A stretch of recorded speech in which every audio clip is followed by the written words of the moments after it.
নমস্কার, এসপিইএন চ্যানেলে আপনাদের স্বাগত। এই মুহূর্তে ফুটবল জগতের সাথে মিশে গিয়েছে রাজনীতির রং। আপনারা সকলেই জানেন দেশ জুড়ে চলছে এসআইআর, আর এই পদ্ধতিতে অনেক প্রবীণ নাগরিকের নাম বাদ পড়েছে। তার মধ্যে কিন্তু ফুটবলাররাও আছেন। কম্পটন দত্ত দিল্লি এশিয়ান গেমসে দেশের প্রতিনিধিত্ব করেছেন, একাধিকবার ভারতের জার্সি গায়ে খেলেছেন। সেই কম্পটন দত্তের নাম উঠেছে এসআইআরের শুনানিতে। শুনানি গত রবিবার হয়েও গিয়েছে, অথচ 1975 সাল থেকে তার ভারতীয় পাসপোর্ট রয়েছেন, তার স্ত্রীর পাসপোর্ট রয়েছে 1971 সাল থেকে। তবে কম্পটন দত্তরা শিফটিং ভোটার।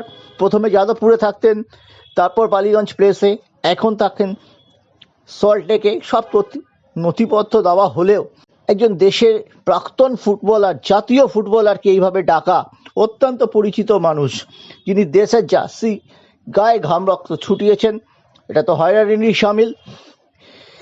একই ঘটনা ঘটেছে মেহতাব হোসেনের সঙ্গেও। তিনিও শিফটিং ভোটার। তিনি ছোটোবেলা কেটেছে পাসার কাছে, তারপর তিনি মল্লিকপুরে থাকতেন।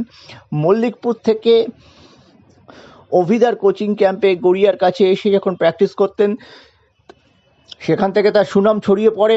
এরপর মেহতাব দেশের হয়ে খেলেছেন, মোহনবাগান, ইস্ট বেঙ্গলের হয়ে খেলেছেন। একটা সময় তিনি ওএনজিসি চাকরিরত ছিলেন, তাকেও এবং তার পরিবারকেও ডাকা হয়েছে এসআইআরে।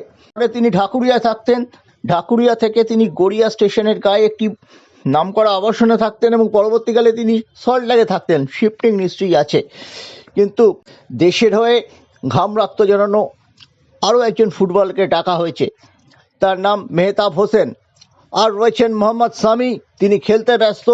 গতকালই তার শুনানির দিন ছিল, তিনি সেটা চিঠি দিয়ে জানিয়ে দিয়েছেন তার পক্ষে সম্ভব নয়।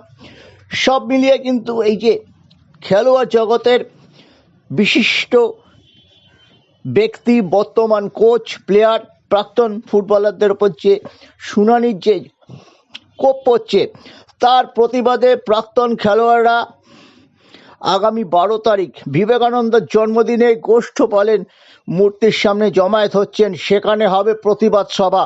কেন হয়রানি করা হচ্ছে দেশের হয়ে ঘাম রক্ত ঝরানো, দেশের জার্সি গায়ে খেলা কম্পটন দত্ত, মেহতাব হোসেন, মোহাম্মদ সামিদের।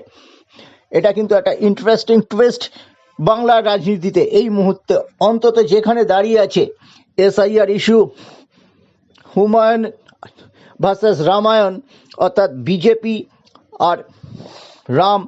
আর এই হুমায়ুনের বাবর মসজিদ যদি তৃণমূলের ভোটটা কেটে দিতে পারে, তবে কি হবে, এসব নিয়ে অনেক অঙ্ক কষছে। তার মধ্যে এসআইআর একটা ফ্যাক্টর, ওয়াকফ সম্পত্তি একটা ফ্যাক্টর। কিন্তু এই প্রথম টালিগঞ্জেরও বেশ কিছু নামকরা শিল্পী শুনানির কবলে পড়েছে, কিন্তু টলিউড আসরে নামার আগেই ময়দান আসরে নামলো। খবরটা কিন্তু এইখানে।